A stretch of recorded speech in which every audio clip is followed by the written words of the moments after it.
ये कहानी है उस युद्ध की जब औरंगजेब 8 बार की लगातार कोशिशों के बाद भी गोलकुंडा को अपने नाम नहीं कर पा रहा था।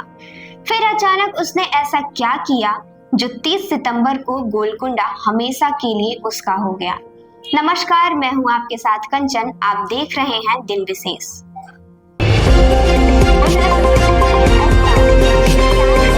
आप देख रहे हैं जनदर्पण का खास प्रोग्राम दिन विशेष, अतीत की यात्रा। गोलकुंडा एक ऐसा किला जो अपनी भव्यता और अद्भुत वास्तुकला के लिए जाना जाता है। इसकी ऊंची दीवारें, गुप्त सुरंगें और दर्पणों जैसी साज सज्जा इसे एक अभेद्य दुर्ग बनाती है। लेकिन इस किले की महत्ता सिर्फ इसकी भव्यता में नहीं, बल्कि इसके सामरिक महत्व में भी थी। ये किला कई राजवंशों के बीच सत्ता संघर्ष का केंद्र रहा था। साथ ही आपको बताते चले कि ये तेलंगाना की राजधानी हैदराबाद के पास स्थित है। ऐतिहासिक गोलकोंडा किले का नाम तेलुगु शब्द गोल्लाकोंडा पर रखा गया है। शुरुआत में ये मिट्टी का किला था, लेकिन कुतुबशाही वंश के शासनकाल में इसे ग्रेनाइट से बनवाया गया। औरंगजेब, जो मुगल सम्राट का सबसे विवादास्पद सम्राट माना जाता है, इनका लक्ष्य इस किले को अपने सम्राट में शामिल करना था।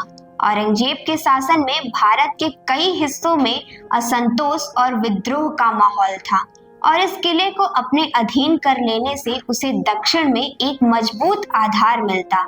गोलकुंडा पर आक्रमण की योजना बनाने के लिए औरंगजेब ने कई महीनों तक अपने रणनीतिकारों के साथ विचार विमर्श किया।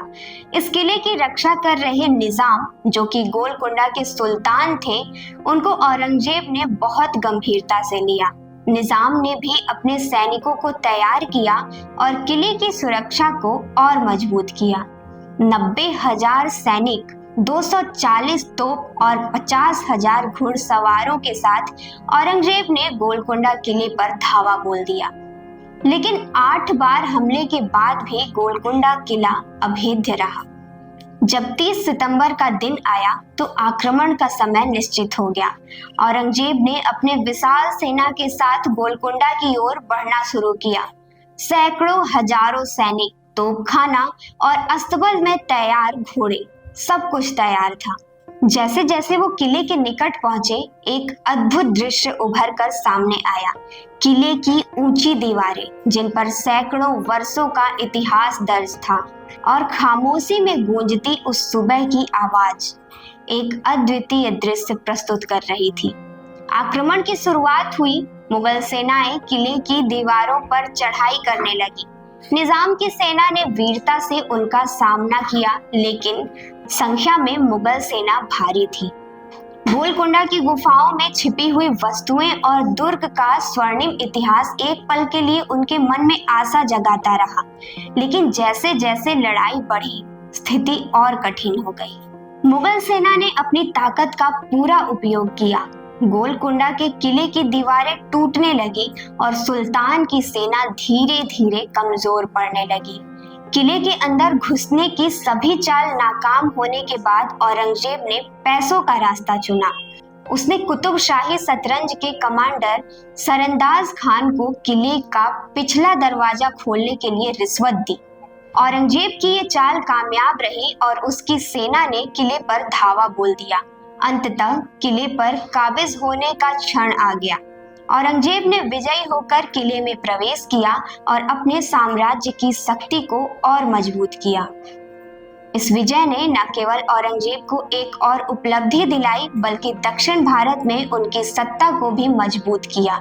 लेकिन क्या आपको नहीं लगता कि इस जीत के पीछे एक दर्द छिपा था? इस किले की दीवारों में बसते हुए लोगों के अरमान, उनके सपने और उनके संघर्ष सब एक पल में ध्वस्त हो गए। गोलकुंडा का किला अब औरंगजेब के अधीन था, लेकिन इसकी कहानी केवल एक विजय की नहीं, बल्कि एक संघर्ष की थी। ये घटना हमें ये सिखाती है कि इतिहास केवल विजेताओं का नहीं होता, बल्कि हर उस व्यक्ति का होता है जिसने अपने हक के लिए लड़ाई लड़ी। आखिरकार गोलकुंडा की गाथा हमें ये याद दिलाती है कि इतिहास के पन्नों में छिपी कहानियां हमेशा हमारे साथ रहती हैं और हर विजय के पीछे छिपा होता है एक नया संघर्ष, एक नया अध्याय। इस एपिसोड में बस इतना ही। मिलते हैं अगले एपिसोड में एक नई कहानी के साथ। तब तक के लिए नमस्कार।